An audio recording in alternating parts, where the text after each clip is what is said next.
the first technique I'm going to demonstrate is a midline approach of the optical stylet with a gentle jaw thrust. This would be useful in somebody who's spontaneously breathing.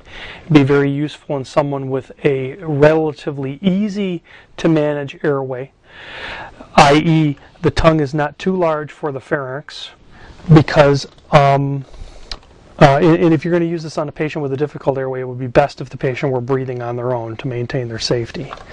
I'm going to open the mouth and I'm going to look into the mouth. I'm going to maneuver the tracheal tube around the base of the tongue, and I'm not going to look at those video elements until I get the tip of the scope around the base of the tongue. And as I round the base of the tongue, I'm going to need to literally pull the stylet towards me to put the tip of the optical stylet in line with the long axis of the airway. And now we're looking at the larynx. I'm going to back up just a little bit to let the epiglottis fall down so you understand where we are. I'm going to maneuver now under the epiglottis by bringing the stylet down towards the posterior pharyngeal wall. I'm going to rotate cephalad in the sagittal plane. Look mostly at my right elbow in this maneuver. My right elbow is moving, bending, almost as if I'm pulling on the lever of a slot machine or a one-armed bandit. I call this the one-armed bandit technique. I'm going to maneuver between the vocal cords until I can see inside the thyroid cartilage and I can see tracheal rings. The removal is just as important as the insertion. I want you to remove the device in the same motion that it went in, but in reverse. The tracheal tube is advanced, the stylet is rotated out in precisely the same manner that it went in.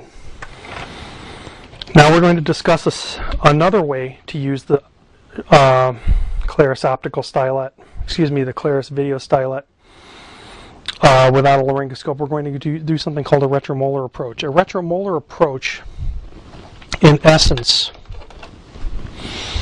will avoid the mass of the tongue, but in lieu of going in the midline, it goes around the back of the molars, so it avoids the mass of the tongue, so the tip of the stylet ends up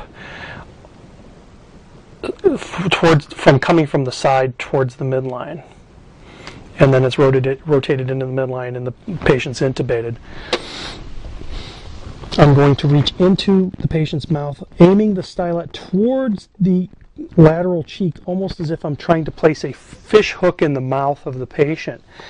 I'm going to reach around those posterior molars and rotate the stylet back towards the midline slowly. I can see epiglottis now, I can see the larynx, and then again the technique is just similar to the midline approach, where you enter the larynx, advance the tracheal tube, and rotate the scope out.